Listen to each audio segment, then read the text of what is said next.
해마다 죽을 수밖에 없는 게 네. 이 카바 여기를 돌거든요. 그 시계 반대 방향으로 네. 7번 도는데 그때 많이 죽어요. 밟혀 죽어요.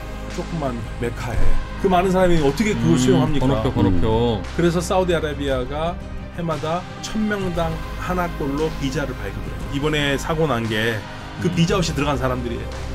사실은 예배하는 것보다 더 중요한 거는 예배하기 전에 씻어야 돼요. 정결례가 얼마나 중요하냐면 정결하기만 하면 신앙의 50%라는 얘기가 있어요.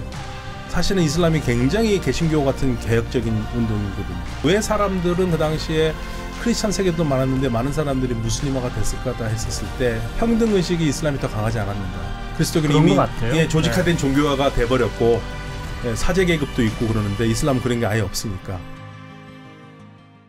네, 3프로가 함께 모여서 전문가를 모시고 그분의 인사이트를 들어보는 신과 함께 시간입니다. 아시다시피 요즘 종교 시리즈 시작했는데 네, 전문가로 우리 김원장 기자를 모셨죠? 네, 종교 전문가. 안녕하세요, 기자 김원장입니다. 네. 자, 오늘은 이슬람교에 대해서 3편, 세 번째. 근데 1편, 2편에 뭐 그냥 온갖 잡다한 질문들을 다 했거든요. 야, 이제 이렇게 무식한 질문들이 오갈 수 있나 싶은 그 중에 만큼. 상당 부분이 돼지고기 왜 안 먹냐. 야, 그거 아주 뜨거운 토론 있었고요. 네. 혹시 못 보신 분들은 1편, 2편 가벼운 마음으로 보고 오셔도 좋고 아니면 그냥 이것부터 보셔도 좋고 뭐 그렇겠습니다. 오늘은 이슬람교에 대해서 또 약간 좀 깊은 지식으로 넘어가려고 하는데 오늘도 역시 서강대 박현도 교수님 오셨습니다. 어서 오세요. 네, 안녕하십니까. 어서 오세요. 네. 어서 오십시오. 네, 박현도 교수님은 이슬람교를 공부해봐야 되겠다라고 생각한 게 언제예요? 대학교 1학년 때요. 네, 제가 종교학과를 들어갔는데요. 예. 전체 종교를 다 가르치거든요. 근데 가장 궁금했었습니다. 비슷하고 낯설고 그래가지고 또 언어에 관심이 많아가지고 그러면서 시작을 했죠. 부모님이 에이 아서 그러지 그거 않았어요? 해가지고 어떻게 먹고 사냐 그거 안 돼. 뭐 그런 얘기 하시지 않으셨어요? 이미 그거를 생각하셨으면 제가 종교학과 가는 걸 뜯어 말리셨어야겠죠. 뭐 실업자 양성소라고 우리끼리 얘기했는데. 그렇지. 한국에서 이슬람에 대해서 나 조금만 더 깊이 배워봐야 되겠다라는 생각이 들면 3프로 TV에서 박현도 검색해보는 거 말고 조금 좀 무슨 그 커리큘럼이나 뭐 배울 만한 데 있어요? 아니면 저 이태원에 있다는 그 이슬람 사원에 가면 가르쳐 주는 게 있습니까? 요즘은 서울대가 그전에 제가 학교 다닐 때는 종교 전통 중심으로는 저희들이 했고 서울대는 이론을 중심으로 했거든요. 근데 요즘은 반대가 돼가지고 서울대 종교학과가 굉장히 커리큘럼이 잘 짜져 있습니다. 성혜영 교수님 계시죠? 네, 성혜영 교수님 계시고요. 네, 서강대도 근데 두 학교 모두 다 종교학을 전공으로 하기는 어려워요. 그래서 교양 정도로는 배울 수는 있는데 종교학을 전공해서 석사를 박사를 받는 건 불가능하기 때문에 저는 그냥 이슬람을 계속 공부하고 싶은 분들은 한국에서 학사 과정에서 교양 정도로 열심히 듣고 그 정도로? 석사 과정에서 외국 지금도 그런가요? 지금도 마찬가지입니다. 한 3주 코스 뭐 이런 거 있냐 그런 걸 좀 여쭤봤더니 서울대 들어오는 내가 알려드릴까? 내가 10주 코스 알려드려? 이슬람? 네. 3프로 TV하고 중동학개론을 쳐보세요. 거기 임남식 교수. 그래요. 네. 3프로 TV. 3프로 TV밖에 없다는 얘기죠. 맞습니다. 성혜영 교수까지 합류하셔가지고 3프로 TV 외에는 한국의 이슬람이라든지 무슬림 이쪽을 연구할 데가 없어요. 임남식 교수님 맞지? 네? 불교도 좋죠. 또 일광 또 교수님 또 계시지. 거기다 현도 교수님 우리 강성윤 교수님의 불교. 그러니까 이 3프로 TV는 잘 될 수밖에 없어. 3대 종교가 다 그냥 모든 축복을 다 받으셨어요. 아니 뭐 말씀 좀 하세요. 방송 진행하고 싶죠? 분위기 좀 이상하죠? 원래 이런 식이야 우리가 하는 게. 언제쯤 익숙해질지. 말씀 나온 김에 이태원에 있는 거기가 유일해요? 그 이슬람교 아닙니다. 교회가? 서울에서는 유일하죠. 서울에서는 유일하지만 지방까지 많이 있고요. 여기저기 많아요? 10개 넘게 있습니다. 일본만 해도 130여 개가 있대요. 일본은 아무래도 인구가 더 많으니까. 예스페어드라 이런 거. 아니야. 어디서 들은 이야기인데 그 우리 이제 이슬람에 대한 편견 이야기여서 깜짝 놀랐어요.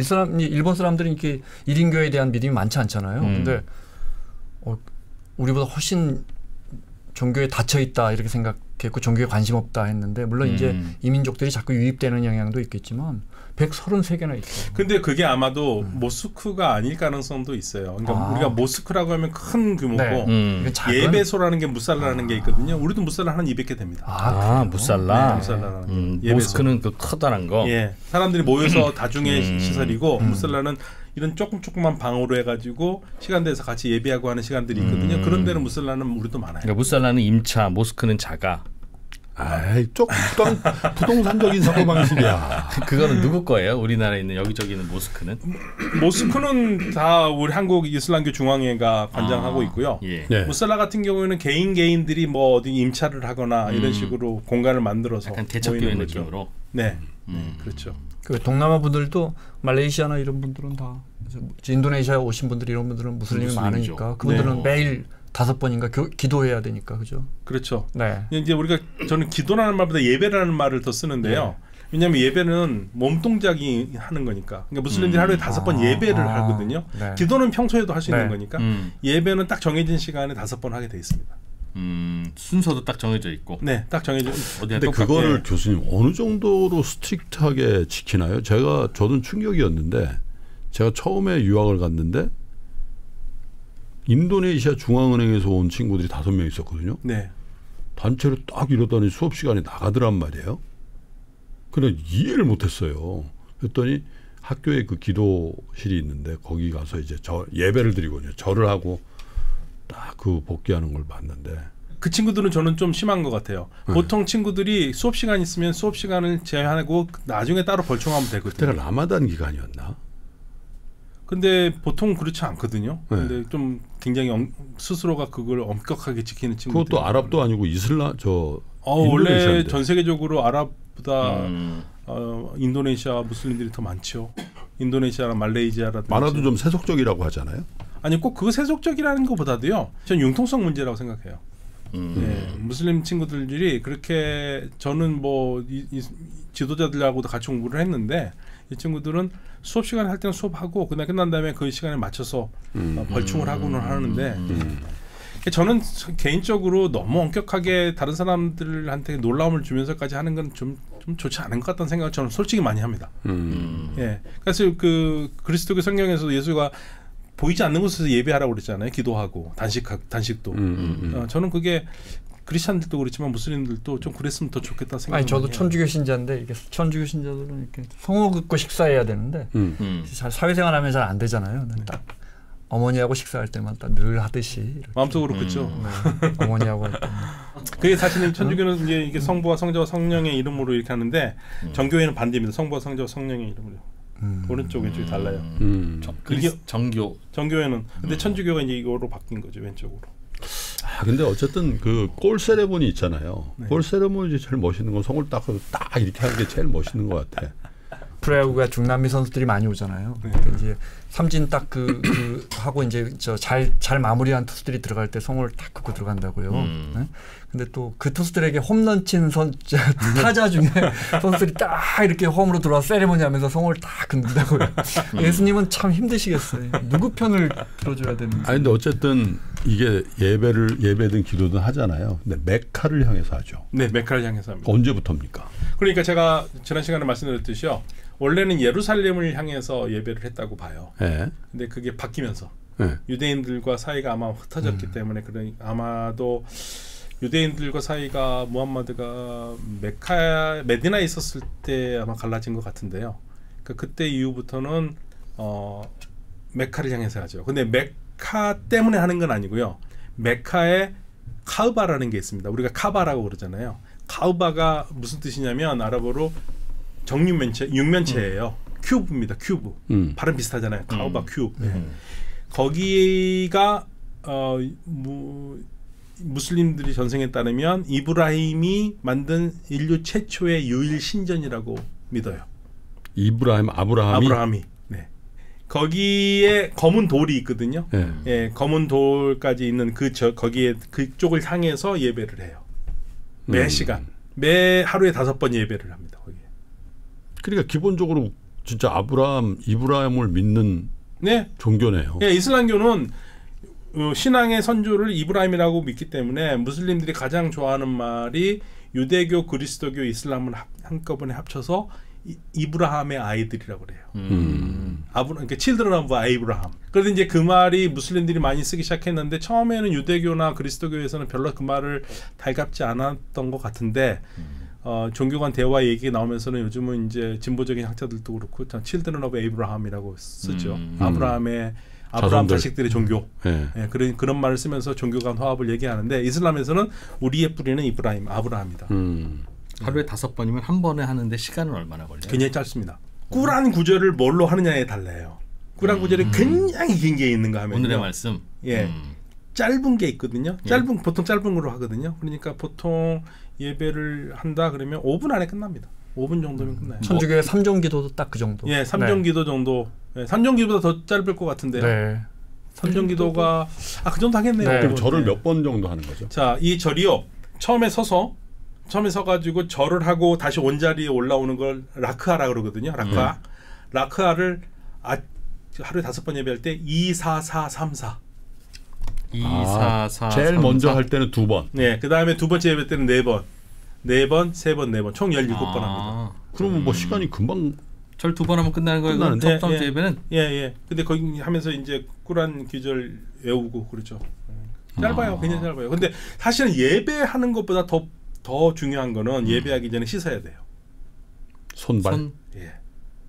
발도? 손, 발, 머리 이렇게 입 담그고 그다음에 물 넣고 이렇게 하고 여기 이렇게 닦고 이걸 해야 돼요. 형식적으로 그냥 머리는 그냥 물 칠하는 거죠? 네네. 샴푸로 감는 거 아니라. 예, 그래서 우두실에 가거든요. 우두실이라고 있어요. 그걸 우두라고 그러는데 그래서 제가 공부할 때 캐나다 공부할 때는 화장실 난리가 난 거예요. 무슬림 친구들 때문에 이제 화장실 청소하는 아줌마가 맨날 화를 냈어요. 물 흘리냐고? 예, 물 흘리니까 상황돼 있으니까. 그것도 하루에 5 학교에서 한 3번을 하잖아요.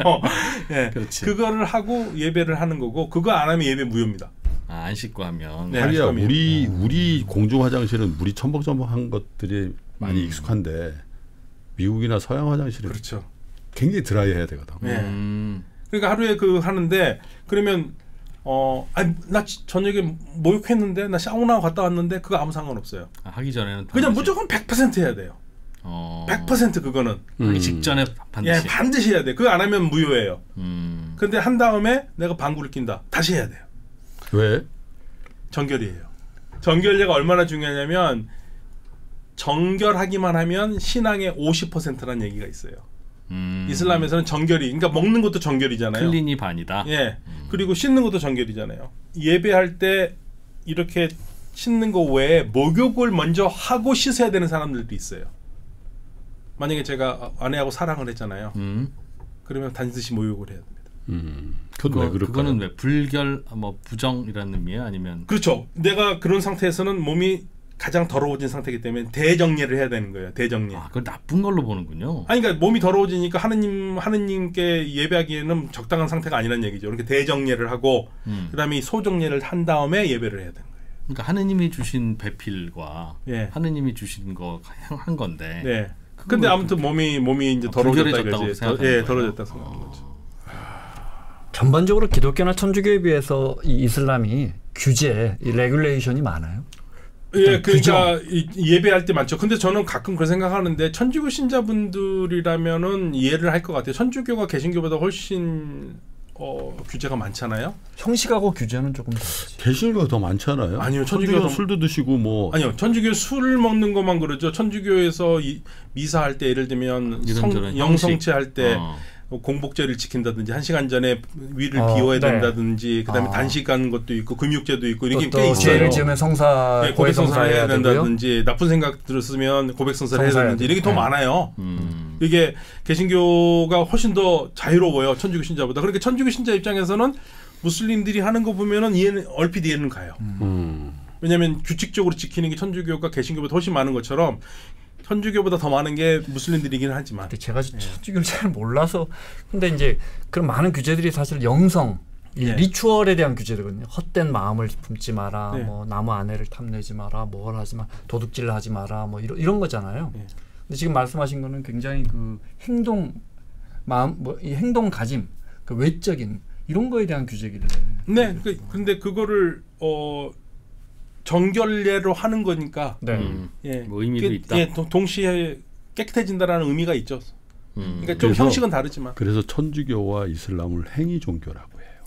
그리고 크리스찬 이거를 말의 종교라고 그래요. 그러니까 사실은 그러니까 뭔가 정리가 됐네요. 그러니까 일부에서 했어. 지난번에 배웠지.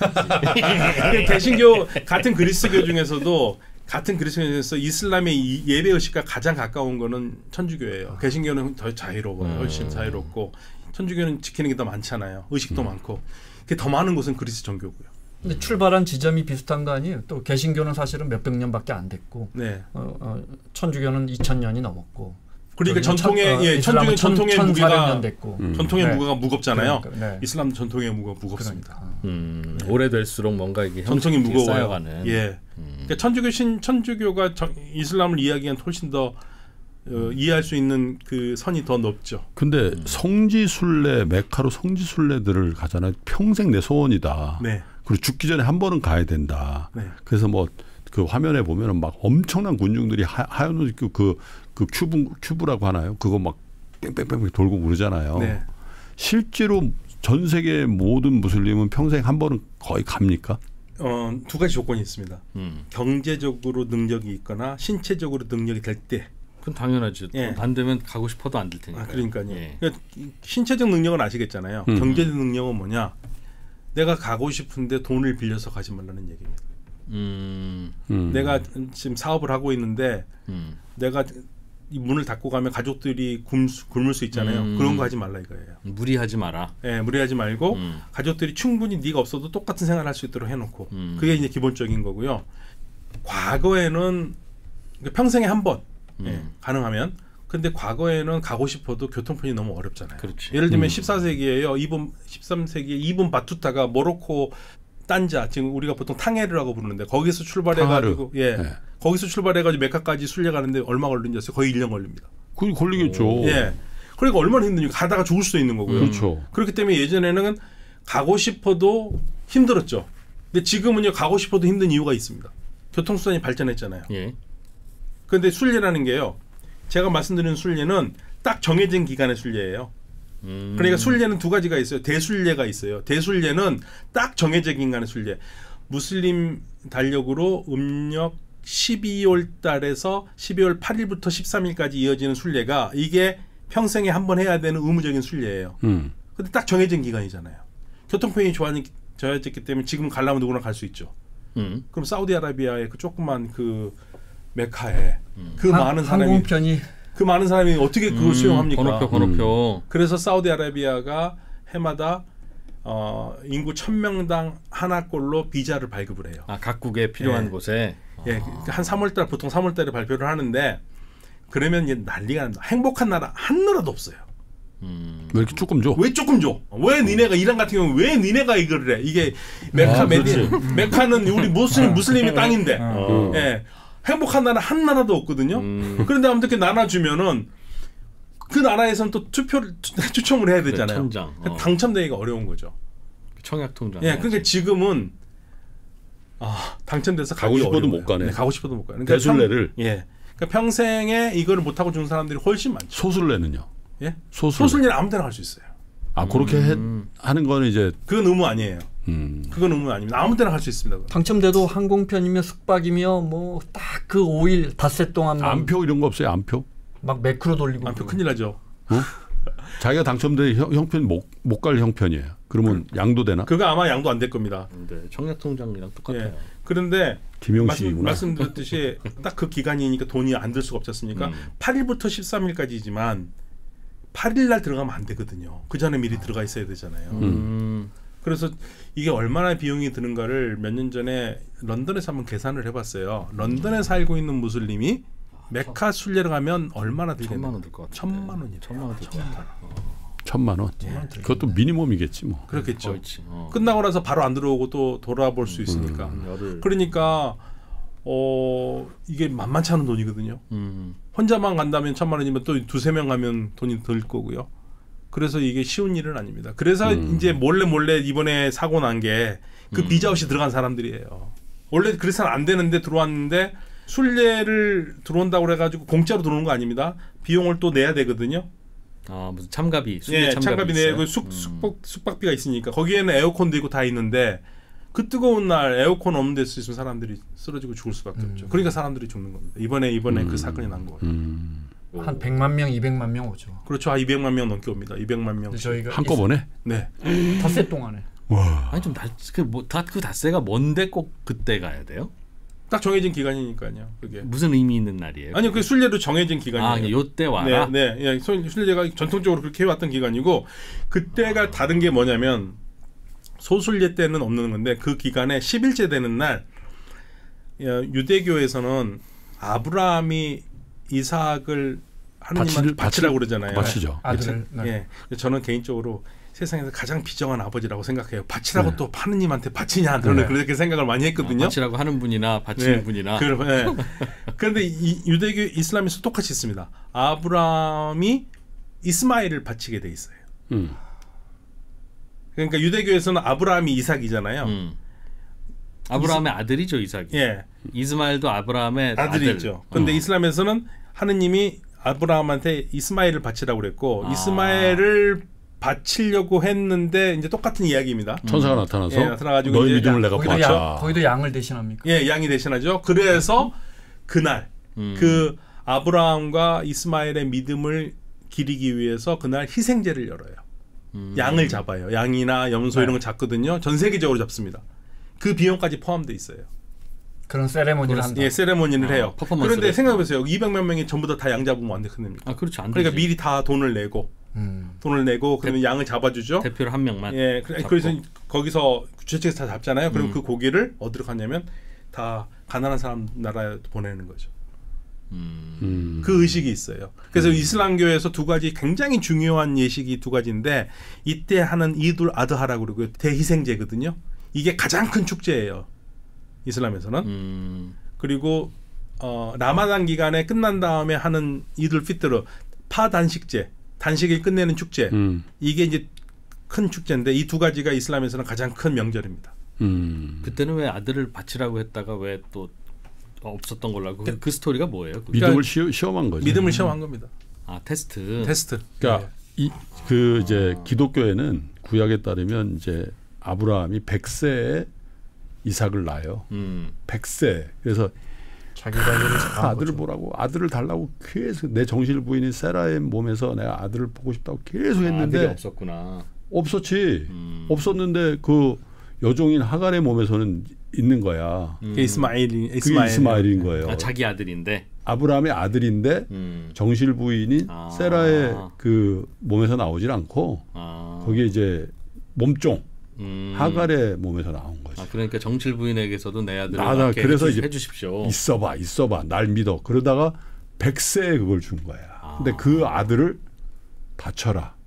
라고 그랬구나. 그래서 근데 바친다고 데려가가지고. 그래서 유명한 그림이 있잖아요. 그 렘브란트가 아마 그렇죠. 네. 근데 그때 딱 찌를 걸려고 할 때 내가 너의 믿음을 보았도다. 천사. 너무한다. 진짜. 그래서 그 유대교에서는 사라에서 낳은 정실 부인에서 낳은 아들을 이삭이라고 그러고 몸종에서 하갈에서 낳은 아들을 이스마엘이라고 그러는데 이슬람에서는 아니다. 그럼 뭐라 그래요?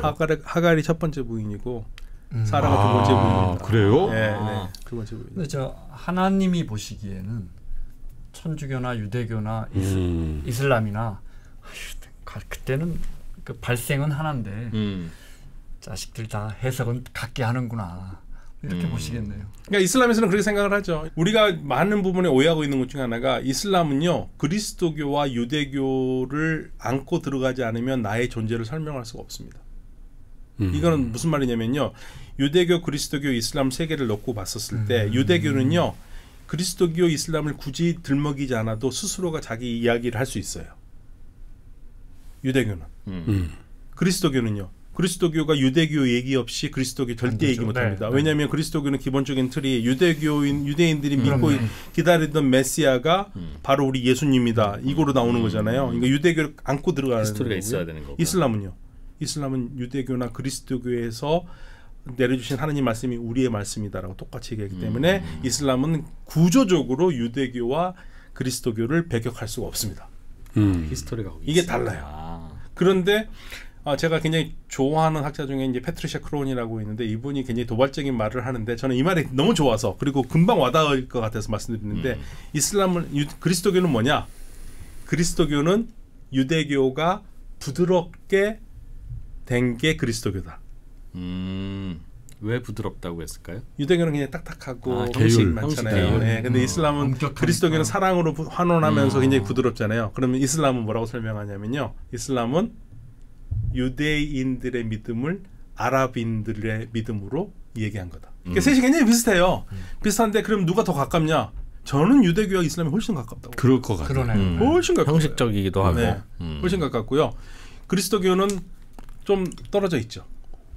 그래서 부드러워졌기 때문에 오히려 그것이 서방 세계의 기본적인 보편적인 종교로 자리 잡는데 큰 기여를 한 게 아닌가. 그러니까 아마도 그거보다도 부드러워졌기 때문에 그런 부드럽게 된 가장 큰 이유 중에 하나가 바울이 이 이방인의 사도로서 그 그리스 문화에 있는 사람들한테 전파를 한 거잖아요. 이방인들한테. 그게 그리스도교가 퍼져나가는 가장 중요한 그쵸. 힘이었고 그리스 로마 문화에 접합이 되면서 신앙이 이끌어갔는데 이슬람과 유대교는 그런 문화에 들어가지 않았던 거죠. 그러니까 거기에 차별이 생겼던 널리 거고. 알리려고 하다 보니까 그냥 보편적인 핵심만 전할 수밖에 없었겠네. 그러니까 사실은 이제 바울 같은 경우에는 예수의 기본적인 사상을 가장 잘 이해한 사람이라고 볼 수 있는데 예수가 유대인들의 율법을 폐하러 온 사람이 아니라고 본인이 얘기했잖아요. 자기는 완성하러 왔다.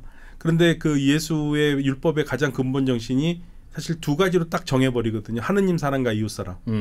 예, 그러니까 우리 전통의 경천애인, 우리 이제 지도 신부님이 항상 말씀하신 경천애인, 이걸로 그러니까 율법이 번잡한 율법 그게 중요한 게 아니라 율법의 가장 근본 정신이 뭐냐를 물어본 거잖아요. 예, 그리스도교는 그걸 물어본 거고 유대교와 이슬람교는 번잡한 그 무엇 하나를 지키는 거고. 굉장히 차이가 있죠. 그래서 유대교를 이해하면 이슬람 이해하고 이슬람 이해하면 유대교 이해하기가 굉장히 편해요. 그리스도교하고는 다르고 그리고 또 하나 가장 다른 게 뭐냐면 그리스도인들이 가장 많이 실수하는 것 중에 하나가 이슬람을 이해할 때 제가 이제 그리스도교인들 중심으로 말씀을 드리면 그리스도에서 가장 핵심적인 인물은 예수잖아요. 그럼 이슬람에서는요. 제가 그 그리스도교 요한서를 설명을 드리면 요한서에서 말씀이 사람이 되시어 우리 가운데 계신다고 그랬잖아요. 이슬람에서는 똑같은 말이 있습니다. 말씀이 책이 되시어 우리 가운데 계셔요. 꾸란입니다. 이슬람에서 예수와 같은 존재는 꾸란이에요. 그게 그렇게 맞대응이에요. 예, 그러니까 사람 대 사람으로 보시면 안 되고 그리스도교에서 중요시 생각하는 예수와 가장 맞는 거는 이슬람에서는 책이에요. 꾸란. 하나님 말씀. 그러니까 말씀이 사람이 되시어 우리 가운데 계시는 거고 말씀이 책이 되시어 우리 가운데 계시는 거예요. 이슬람은. 예, 이슬람은. 책 자체가 성물이에요. 그렇죠. 하느님 말씀이 담겨져 있으니까. 그러니까 하느님 말씀이 담겨져 있으니까 메시지만 중요한 게 아니라 그 말씀을 담고 있는 책 자체도 중요한 거기 때문에 무슬림들은 그 책을 절대 훼손 안 하려고 그러는 거죠. 그래서 탈레반이 전 세계에서 재생용지를 금지시켰던 이유가 있습니다. 꾸란 인쇄할 때 불경스럽게 어떻게 재생용지 쓰냐? 아니요. 누군가가 뭘 잘못해가지고 꾸란에 한 페이지가 찢겨 나가서 다른 종이하고 섞여 있던 건 이걸 참을 수 없었던 거죠. 그래서 재생용지 금지시켰어요. 꾸란 종이랑 섞여 있을 수 있어요. 예, 꾸란이 잡종이하고 섞여가지고 재생된다는 걸 참을 수가 없기 때문에 아부 그라이브 미군 수용소에서 소위 말해서 무슬림들 테러리스트들의 마음을 녹여버리는 것 중에 하나가 쓰러지게 만드는 것 중에 하나가 무슬림들은 보통 화장실에서 물로 닦잖아요. 물도 없고요. 휴지도 없고 꾸란을 갖다 놓는 거예요. 그건 좀 예. 이 자식들. 그게 심리전인 거예요. 무슬림들한테 꾸란이라는 어마어마하게 중요한 닦을 건데. 리가 없잖아요, 근데. 그러니까요. 그러니까 이게 그 정도로 무슬림들한테는 중요한 상징인 거죠. 예. 그래서 우리가 한국의 크리스찬들이라면 금방 이해할 거예요. 우리 그리스도교에서 예수님과 같은 존재가 꾸란에서는 이슬람에서는 꾸란이다. 그게 상대적으로 맞는 거고요. 이슬람에서 마리아와 같은 존재가 무함마드입니다. 마리아는 예수를 잉태한 그렇죠. 거잖아요. 예수님이 마리아 없으면 세상에 못 나오잖아요. 네, 그렇죠. 세상에 통로잖아요. 네. 마호멧을 통해서 꾸란이 나왔기 때문에. 그냥 그저 고마운 분. 예. 저스트. 무함마드는 꾸란을 전달한 사람일 뿐이고요. 거기에 자기 생각이 섞여 있지 않는 거죠. 그러니까 무함마드를 보통 무슬림 세계에서 문맹이라고 얘기를 하거든요. 문맹. 글자를 모르는 사람. 근데 생각해보세요. 그러니까 나중에 14세기에 이분 칼둔이 야 이렇게 위대하신 예언자가 어떻게 문맹일 수 있느냐. 이분이 문맹이라는 말은 진짜로 글자를 몰랐다는 게 영혼이 깨끗한 분이다라는 얘기로 설명을 하거든요. 근데 이슬람에서는 무함마드를 문맹으로 얘기를 해요. 글자를 몰랐던 분이요. 원래 그 뭐 하던 분인데요? 원래 상인이죠. 상인? 예, 상인이니까 글을 모를 수가 없었을 거예요. 그러니까 뭐 어디서 태어나신 분입니까? 메카에서요. 메카에서. 네. 우리가 사실은 무함마드부터 얘기를 했어야 되는 건데. 그러니까 그거를 그 집안이 어떻는데요? 무함마드는 아버지가 뱃속에 있을 때 돌아가셨어요. 예. 그리고 어머니는 6살 때 돌아가시고 어머니가 그러니까 천혜의 고아죠 6살 때. 할아버지 틈에서 자랐다가 할아버지 8살 때 돌아가시고 그 다음에는 숙부 밑에서 자라거든요.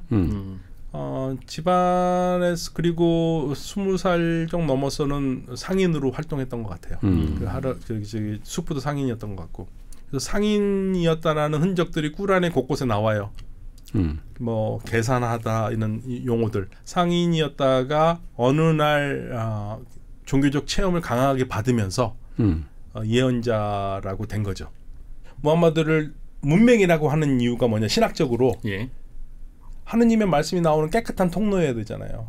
근데 뭔가 지식이 많고 그러면 꾸란의 계시를 마음대로 조작할 수 있다고 생각을 하는 거죠. 그러니까 꾸란은 순수한 무함마드를 통해서 나왔다는 거고 똑같은 종교적 상징으로 보면 그리스도교의 마리아가 처녀일 수밖에 없는 이유는 순결한 통로이기 때문에 하느님이 나오는 하느님인 예수가 나오는 순결한 통로이기 때문에 처녀라고 종교학적으로는 그렇게 우리가 해석을 합니다. 근데 그 20살 때 그런 이 영적인 체험을 해가지고 아니요 25살쯤에 이제 25살쯤에 그 지금 첫 번째 아내가 된 과부 카디자하고 결혼을 하고요. 그리고 과부랑이에요? 예, 과부랑 결혼합니다. 예, 카디자가 그때 뭐 40살이라고 그랬다는데 40살이 아닐 가능성이 굉장히 큰데요. 그러니까 그게 맞다면은 25살 먹은 청년이 돈 많은 과부와 결혼을 한 거죠. 15살 연상과 거기서 이제 생활이 조금 더 나아졌다는 얘기가 있어요. 그래서 아마도 그때부터 조금 인생에 대해서 생각하지 않았느냐 뭐 이런 얘기들을 많이 하는데 무슬림들 전생에 따르면 나이 40살 때 강렬한 종교 체험을 합니다. 네. 그 어떤 거였는지는 안 전해지고 있어요? 전해지긴 하죠. 전생에 따르면. 근데 역사적으로 그게 얼마큼 맞냐에 대해서는 예를 들면 뭐 어떤 체험인데요?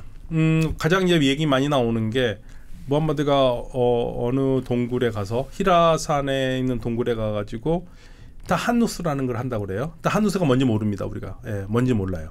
타하누스라는 걸 하고 있는데 갑자기 천사 가브리엘이 나타나서 무함마드한테 읽어라. 그러니까 뭘 읽으란 말입니까? 또는 저는 읽지 못합니다. 아랍어가 두 가지로 표현이 돼요. 읽어라 하면 읽어라라는 거고요. 아랍어로 마 아크라우 하면은 나는 읽지 못합니다. 아니면 저는 뭘 읽으란 말입니까? 이 두 가지로 됐는데 그래서 3번이나 한 다음에 목을 확 누르면서 하니까 결국에 나중에 말이 터져 나온 거예요? 예, 거기서 시키는 대로 읽은 거지. 읽어라 하나님의 이름으로 하면서 꾸란 96장이 게시됐다고 그래요.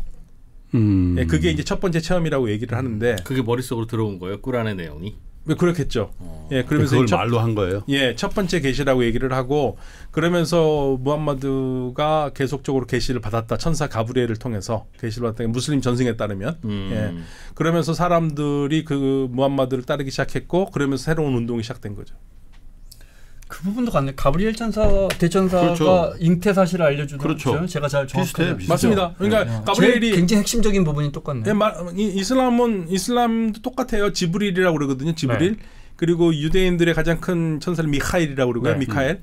그러니까 지브릴이 천사가 가지고 있는 그 가장 중요한 게 사실은 하늘나라 방송국 대변인이잖아요. 메신저잖아요. 그러니까 예수 수태고지라든지 이런 다 하잖아요. 그때 출연했던 그분인 거예요? 무슬림 전생에서는 그걸 지브릴 가브리엘이라고 얘기합니다. 같은 분이? 예, 뭐 그렇다고 얘기해요. 그러면 하느님도 같은 하느님이고 그러면 그때 그 무함마드에게 알려준 꼬란의 내용이라는 게 결국은 창세기, 출애굽기, 뭐 레위기, 민수기 다 그런 것들의 내용과 같은 거예요? 핵심 체크로만 돼 있죠.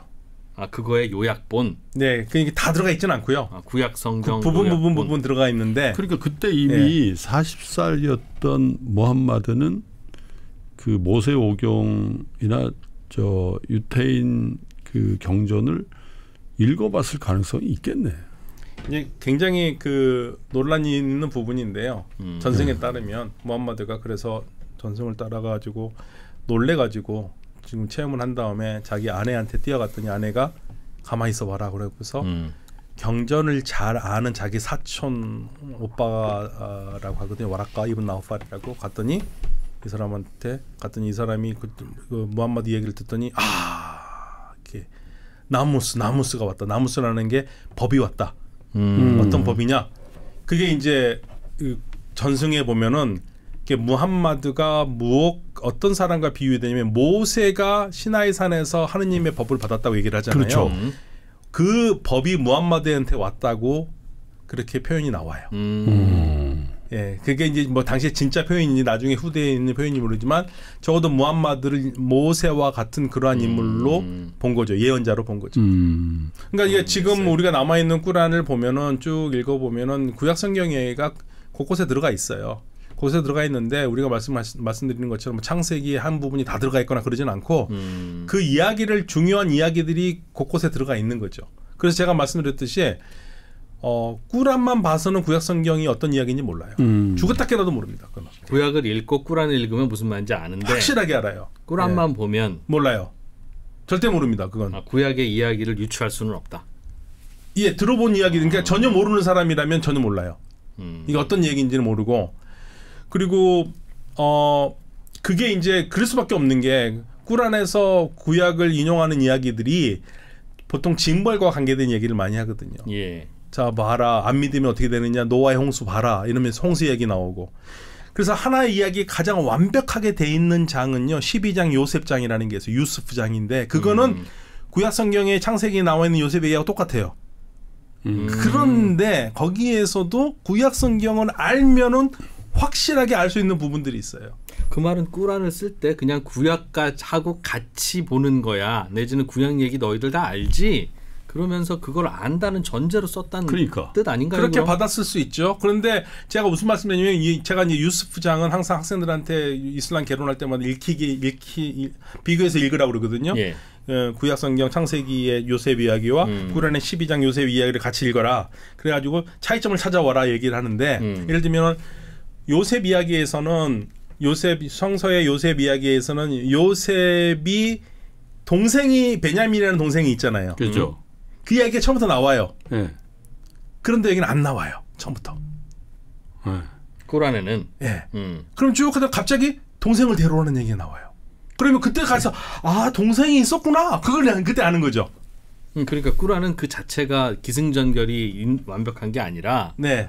구약에 있는 이야기를 전제로 기본으로 깔고 너도 알고 나도 안다는 거를 전제해서 그냥 쓴. 그러니까 구약의 속편 정도. 그러니까 구약 성경을 알고 있는 사람이라면 베냐민이 뒤에 갑자기 나오니까 왜 동생이 모르는 사람이라면 왜 동생이 왜 나오지? 이렇게 나올 텐데. 그런 구조구나. 그리고 전혀 뭐 의심도 안 갔겠죠. 얘가 베냐민이네. 베냐민이구나. 그런데 꾸란은 저 읽은 사람이라면 여기는 처음부터 이런 얘기가 안 나오고 마지막에 나오는구나. 이렇게 되는 거예요. 그럼 거기도 나와요. 유습 그 장에 보면 보디발 장군의 집에 가고 보디발 장군의 아내가 요셉을 유혹하고 그 유혹을 뿌리치고 깜빵에 가고 막 이런 스토리도 다 나와요. 네, 그런데 어떤 얘기가 나오냐면요. 요셉이 너무 잘생겼어요. 멋있잖아요. 네. 그 여성들이 이렇게 떡을 썰다가 요셉을 보다가 자기 손가락을 잘라요. 성경에 그렇게 나오지는 않는데. 안 나오죠. 네. 네, 그런 이야기도 좀 달라요. 꾸란에는 그렇게 나와요? 야, 이것도 버전이 다르구나. 그래서 저는 꾸란의 성경 이야기를 알고 싶은 분들한테는 창세기 이야기와 꾸란 12장을 한번 같이 읽어보시라. 이게 왜냐하면 하나의 완벽한 이야기체로 나와 있는 거의 유일한 장이 12장이에요. 꾸란 12장. 성경 알고 있는 사람들은 금방 읽을 수가 있죠. 그럼 이슬람 사람들은 꾸란을 읽으면서 성경을 같이 읽으면 이건 다른 종교 성전이니까 아니라고 하면 그거에 대한 해설서, 자습서 그런 거 있겠죠? 그래야 더 잘 이해되니까. 그러니까 그게 이스라엘리아트라고 그래가지고 이스라엘 사람들의 이야기가 그런 장르가 이슬람 초기부터 발전을 하죠. 그러니까 왜 꾸란이 어렵냐면요. 꾸란을 정확하게 말씀드리면 텍스트는 있는데 컨텍스트가 없어요. 어째 그렇게 쓰셨대? 아니 그러니까 아니죠. 무함마드가 계시를 전했을 때는 듣는 사람들은 다 알아들었을 거 아니에요. 기본적으로 600년 전에 구약이 600년 더 전에 구약이 만들어져 있고, 그죠? 발생일로 그렇죠. 훨씬 더. 600년 후에 이제 구전되어 온 이야기에 대한 아니 600년이 아니라 한참 훨씬 전이죠. 구약으로. 그 예수 기준으로. 네, 훨씬 전이죠. 그러니까 제가 무슨 말씀이냐면 꾸란은 왜 해석하기가 어렵냐면 텍스트는 있지만 컨텍스트가 없기 때문에 컨텍스트를 주기 위해서 나중에 이야기들이 나오는 거예요. 꾸란을 이해하기 위해서 무슬림들이 주석서도 나오는 거고 성경에 관계된 이스라엘 사람들 이야기도 나오는 거고 문학 장르가 만들어지는 거고. 아 근데 궁금한 게 지금 그 이슬람의 예수는 꾸란이다라고 뭐 비유를 해서 하셨잖아요. 네네. 그 정도로 중요한 책이잖아요. 네네.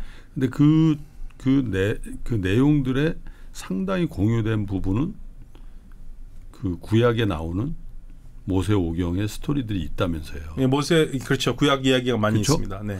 그러면 그냥 우리가 그냥 객관적으로 좀 얘기해 볼 때는 이 구약이라는 건 유태교 전통 아래서 계속 구전되어 오고 그건 또 활자화되어 있는 경전이었을 거란 말이죠.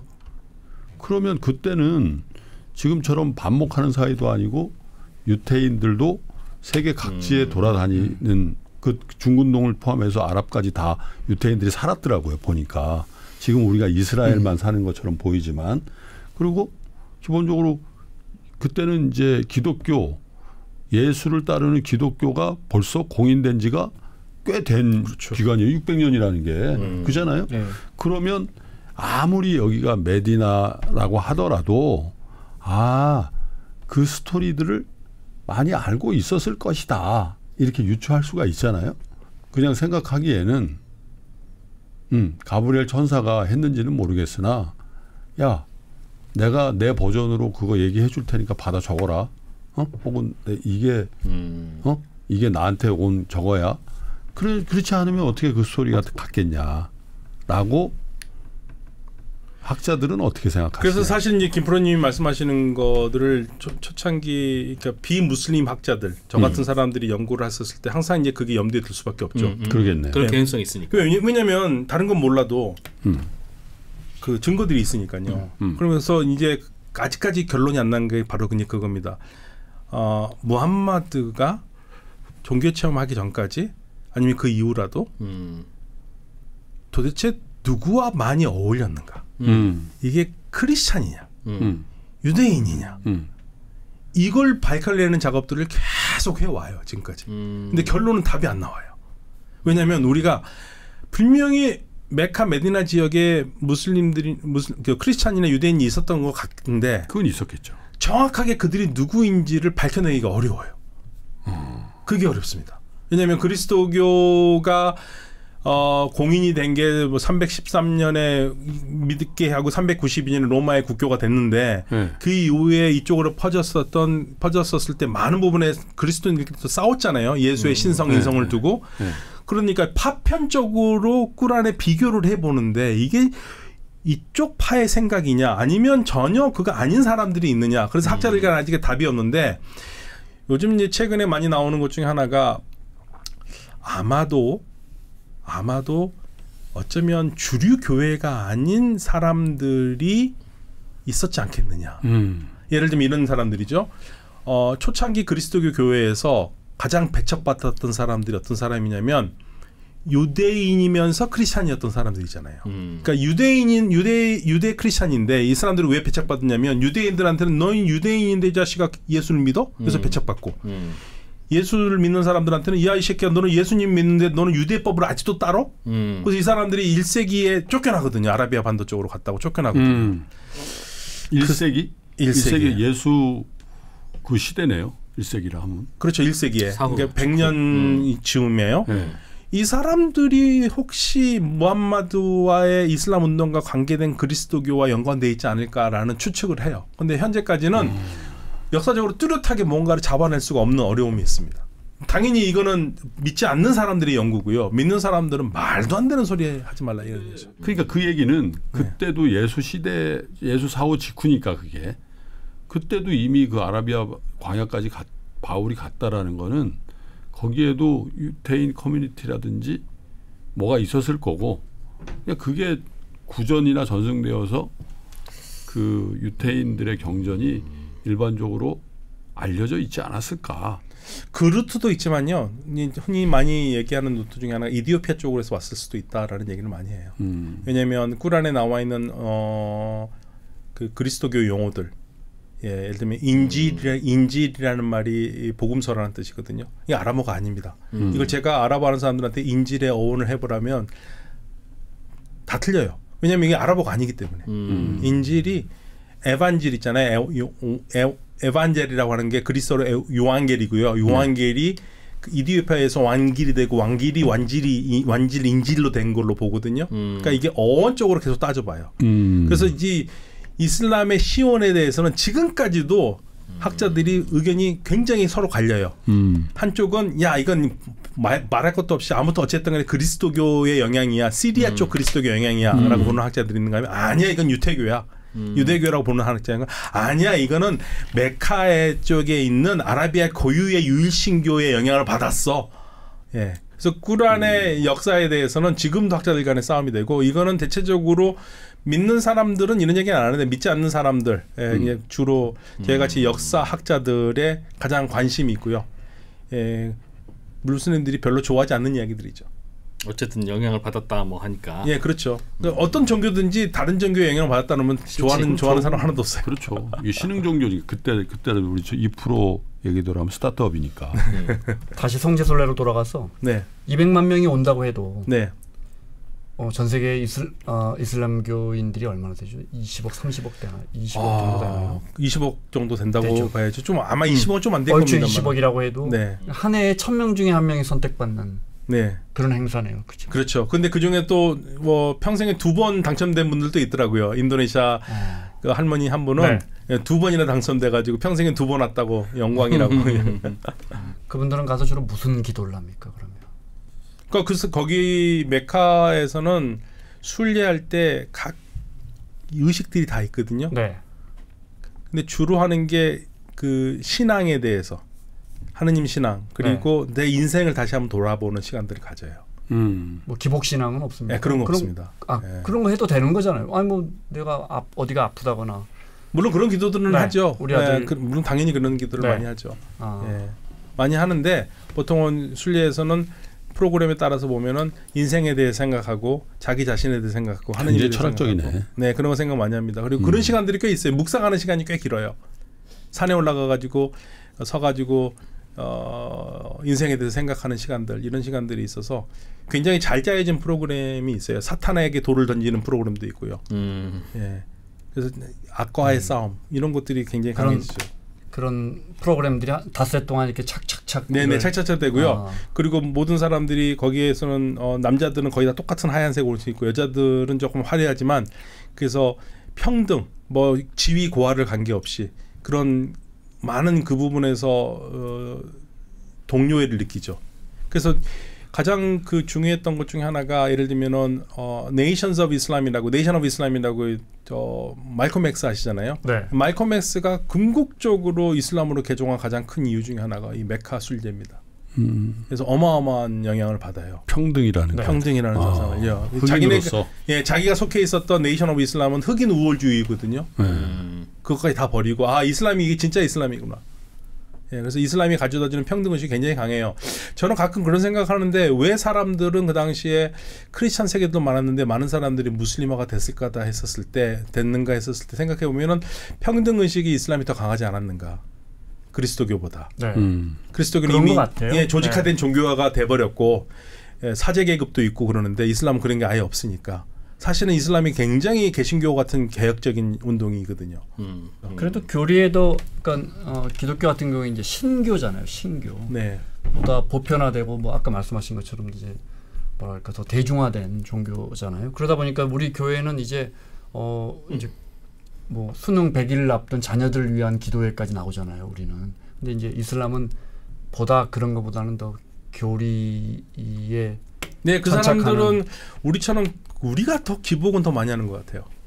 예, 기복은 우리 한국이 더 많이 하는 것 같아요. 그 사람들은 그냥 내가 이슬람 알라를 믿고 하면 그냥 천국 간다라고 생각하는 모양이죠. 네. 그때 수능 못 봐도. 네, 사람들은 굉장히 우리보다 낙천적이고요. 그러니까 낙천적이고 교수님 말씀하시는 건 우리 그러니까 이게 기독교의 특징이 아니고 우리 기독교의 특징이 우리 기독교의 특징이죠. 한국 천주교, 한국 개신교의 네. 특징. 예, 뭐 수능 불교도 그렇고. 네. 좀 심하죠. 우리가 좀. 올해 이 메카술레에서 1,300여 명이 숨졌다. 일생에 한 번은 가보고 싶다. 그럼 이제 죽기 전에도 이렇게 한번 물론 이제 당첨이 돼야 되는 거지만 이제 뭐 이렇게 불법적으로도 많이 넘어가고 해서 아마도 노약자나 어르신들이 많이 돌아가시지 않았겠어요? 그 현장에서. 그런데 이제 기사를 보니까 안타깝지만 우리 아버지가 메카에서 신의 부르심을 받는 건 너무나 축복받은 거다. 이렇게 생각하는 것 같아요. 네, 굉장히 그 메카 순례 중에 죽는 것을 영광으로 생각하는 사람들 꽤 있습니다. 그러니까 이번에는 더위로 많이 죽었죠. 그 전에는 항상 해마다 죽을 수밖에 없는 게 이 카바 큐브 거기를 돌거든요. 카운터 그러니까 시계 반대 방향으로 7번 도는데 그때 많이 죽어요. 밟혀 죽어요. 누가 한 명 넘어지거나 그러면 완전히 다 연쇄잖아요. 그래서 많이 보강을 함에도 항상 해마다 사고가 있고 근데 올해는 몇십만 명, 몇백만 명 모이면 그렇죠. 올해는 더위 때문에 더 많이 죽었고요. 워낙 지금 더위가 갈수록 너무 더우니까 더위라는 게 중동의 여름의 더위는 정말 50도 넘어간다면 정말 견디기 힘듭니다. 근데 이슬람은 신부나 목사님이 없어요. 없죠. 그러니까 이게 참 애매한데요. 안수를 받는다. 서품을 받는다. 사제는 서품이라고 그러고요. 가톨릭은 우리 개신교에서는 목사 안수라고 그러잖아요. 네, 그렇죠. 이런 거 자체가 없어요. 그러니까 그렇게 배출되는 성직자가 없어요. 그럼 그 무슬림의 그 모스크 이런 것도 누가 그러면 운영하고 관리하고 그 예를 들면 예배 모임이 있을 거 아니에요. 집전하고. 그거 누가 예배 모임 그러니까 보통은 모든 모스크들에 있는 사람들이 대체로 공무원이라고 생각하시면 되죠. 법학자들 중에서 뛰어난 사람이나 이런 사람들을 모스크 직위로 하는 거죠. 모스크를 관리하게 하고 그러면 나라에서 월급을 주기도 하고 그러니까 법학자들이죠. 법학을 배운 사람들. 그런 사람들이 거기서 하는 거고요. 예를 들면 튀르키예 같은 경우는 지금 현 대통령인 에르도안 대통령이 그런 학교 출신이에요. 그런 학교 출신입니다. 그런 학교 출신이어가지고 그런 사람들을 모스크에다가 임명하고 그런 사람들이 모스크를 이끌어가고 그러는 겁니다. 법학자면서 성직자 개념에. 그렇죠. 법학자들이죠. 성직자. 그러니까 참 애매한데. 상근직은 아닌가요? 아니요. 상근직이 있죠. 그럼 뭐 성당에 신부님 파견하는 거와 똑같네요. 똑같죠. 근데 이제 성당 같은 경우라든지 개신교 목사님 같은 경우에는 권위가 있잖아요. 권위. 뭔가 이렇게 하는 게 있잖아요. 근데 이맘들은 별로 그런 거 별로 없어요. 세레모니를 진행하지 않고. 네. 파견 공무원. 예배를 인도하죠. 그러니까 제가 이슬람이 그 개신교와 굉장히 비슷하다는 것은 누구나 예배를 인도할 수 있어요. 제가 테헤란 취재 가서 어마어마한 그 예배 금요 예배. 뭐 진짜 수천 명이 한 데에서 취재를 해봤는데 몇 분들이 나와서 이렇게 발언을 하시던데요. 네. 그분들은 그냥 설교처럼. 그분들은 그냥 초청 연사 이런 거예요. 예, 아니 그 테헤란 이란 같은 경우에는 모든 금요일 날 예배를 인도하는 금요 예배 이맘이 있습니다. 그건 국가에서 지정합니다. 그 금요 예배 이맘이 이맘. 예, 이맘이 지도자예요, 그럼? 예, 이맘이라는 말이 리더라는 뜻이거든요. 가이드. 그러니까 그분들이 설교를 하죠. 예배를 이끌고. 그러나 성직자는 아니다. 기독교 같은. 좀 애매하죠. 안수나 이런 거 없다는 의미에서 성직자는 아닌데. 그러니까 공식적인 자격의 부여함이 없지만 이분들이 설교도 하고. 근데 그건 정부에서 지정을 한다. 그렇죠. 정부에서 지정하죠. 그건 뭐 지정이니까 그것도 뭐. 안수나 마찬가지. 그리고 이제 그런 사람들 학자들이죠. 주로 학자들이나 이런 사람들. 그럼 나는 커서 목사님이 될 거야 하는 어린아이는 있을 수 있는데 나는 신부님이 되고 싶어. 이슬람에서는 그거 하고 싶으면 이맘이 되고 싶다. 나는 법학자가 돼서 이맘이 될 거야 할 수 있죠. 많이 하더라고. 법학자 되면은 뛰어나면 이맘을 하니까. 법대 졸업하고 공무원이 돼야 되는 거예요? 그 신학교. 신학교 가서. 그러니까 법이 세속법이 있는 거 있는가 하면 종교법 있잖아요. 제가 말씀은 종교법. 이맘은 많아요? 숫자가? 그렇게 누구나 모스크마다 있으니까요. 그런데 그러면 현대 무슬림 사회에서 많은 그 무슬림 다수 국가에서 학생들이 법대를 가겠습니까? 종교법대를 가겠습니까? 공부 잘하는 애들이. 법대. 그냥 법대 가죠. 역시 깨어 있구나. 그러니까 과거에는 그게 이제 근대 이전에는 이슬람 세계의 최고의 엘리트들은 종교 법학자가 되는 거였는데 현대세가 되면서 최고의 엘리트들은 종교 법학을 안 가요. 일반 법학을 가서 변호사 되고 이런 걸 하고 싶어 하죠. 예, 그러니까 이제 사회가 바뀐 거고 이란만 좀 예외이고요. 보통 국가들은 공부 잘하는 친구들은 전부 다 법대 의대 가죠. 종교법 안 갑니다. 저희가 이제 3편까지 들었는데 오늘 교수님 말씀하신 것 중에 저는 그런 생각 들어요. 저희가 전 세계가 지금 뭐 어느 때보다도 그 종교 갈등이 심하고 이러한 뭐 배척, 혐오, 대결 구도고, 근데 우리는 사실은 여기서부터 어느 정도 자유로웠지만 이 인구 구조상, 경제 구조상 이슬람을 믿는 분들이 자꾸 들어올 수밖에 없거든요. 우리가 같이 살 수밖에 없는데 우리가 이슬람에 대해서 갖고 있었던 여러 편견들, 그러니까. 단순히 우리가 오늘 뭐 지식을 쌓는 차원이 아니고 우리가 교수님 말씀 듣고 네. 이슬람 종교를 이해하는 맞아요. 것이 그 사람들에 대해 정말 오해와 편견을 우리 마음속에서 좀 지워버릴 수 있는 그런 기회가 되는 것 같습니다. 네. 자, 오늘 여기서 마무리하겠습니다. 박현도 교수님 고맙습니다. 네, 감사합니다. 고맙습니다.